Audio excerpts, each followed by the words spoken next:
Friends welcome to Razia Begum channel. Friends నేను capsicum masala gravy చేస్తున్నాను. Friends చింతపండు 2 క్యాప్సికమ్స్, కొంచెం పన్నీలు, ధనియాలు,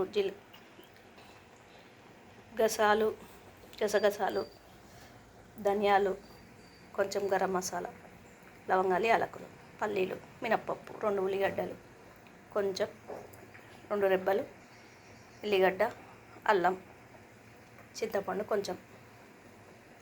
ఎలా చేస్తాను చూడండి ఫ్రెండ్స్. నచ్చితే మీరు కూడా చేసుకోండి. Like and share, subscribe friends Razia Begum channel. ఇవన్నీ డ్రై రోస్ట్ చేసుకోవాలి. పచ్చి కారంతో చేస్తున్నా ఫ్రెండ్స్, పచ్చిమిర్చితో చేస్తున్నా, పచ్చిమిర్చి పేస్ట్తో చేస్తున్నా ఫ్రెండ్స్.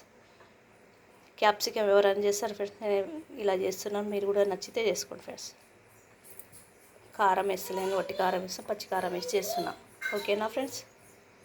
గిన్నె పెట్టుకొని పల్లీలు వేయించుకోవాలి. కొబ్బరిని కాల్చుకున్నా ఫ్రెండ్స్, నేను స్మోకీ ఫ్లేవర్ ఇచ్చిన బాగుంటుంది ఇలా. కొబ్బరి పొడి ఉంటే కొబ్బరి పొడి వేసుకోండి, లేకుంటే ఇలా చేసుకోండి. ఓకేనా. స్టవ్ వెలిగించుకొని గిన్నె పెట్టుకొని పల్లీలు వేయించుకోవాలి ఫ్రెండ్స్. పల్లీలు వేయించుకున్న ఫ్రెండ్స్. ఇప్పుడు ఇవి మిగిలినవన్నీ వేయించుకోవాలి. ధనియాలు, కసాలు, మినప్పప్పు ఇలా కొంచెం డ్రై రోస్ట్ చేసుకోవాలి. ఫ్రెండ్స్ వేగిపోయినాయి. ఉల్లిగడ్డ వేయించుకోవాలి, ముక్కలు వేయించుకోవాలి మంచిగా.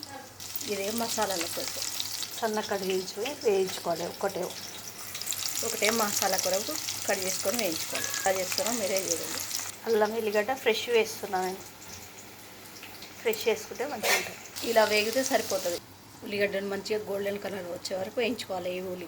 ఒక ఉల్లిగడ్డ మసాలా కొరకు పేస్ట్ చేసుకోవాలి. ఇవి ముక్కలు చేసుకోవాలి. కొబ్బరిని ముక్కలు చేసుకోవాలి. ఇలా మధ్యలో ఉన్నది తీసి వేసుకోవాలి. క్యాప్సికమ్ ఇవి ముక్కలు చేసుకోవాలి. మంచి వేగినాయి. క్యాప్సికమ్ వేసుకొని మంచిగా కలుపుకోవాలి. మంచి వేగింది ఫ్రెండ్స్. ఇప్పుడు పచ్చిమిర్చి వేసుకోవాలి. పేస్ట్ కొంచెం వేసుకోండి ఫ్రెండ్స్. ఇది ఆల్రెడీ కారం ఉంటుంది కాబట్టి కొంచెం వేసుకోండి. చిటికెడు పసుపు,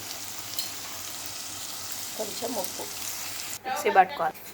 చూడండి ఫ్రెండ్స్ అయితే బాగా ఉడికింది. మసాలా కొంచెం వాటర్ వేసుకొని మిక్సీ పట్టుకోవాలి. అన్నీ గ్రేవీ వేసుకోవాలి. 5 నిమిషాలు ఉడకాలి. 5 నిమిషాలు సిమ్లో పెట్టి ఉడకనివ్వాలి. మంచి ఉడికింది ఫ్రెండ్స్. ఇప్పుడు చింతపండు రసం వేసుకోవాలి. నూనె పైకి వచ్చినాక వేసుకోవాలి. చూడండి ఫ్రెండ్స్ పైకి వచ్చేది. ఇప్పుడు చింతపండు రసం వేసుకోవాలి. చింతపండు రసం వేసుకొని కావాల్సినంత వాటర్ వేసుకోవాలి. 5 నిమిషాలు ఉడకనివ్వాలి. కరివేపాకు, పుదీనా, కొత్తిమీర. చూడండి ఫ్రెండ్స్ ఆయిల్ పైకి వచ్చింది. పని చేసుకోవడమే.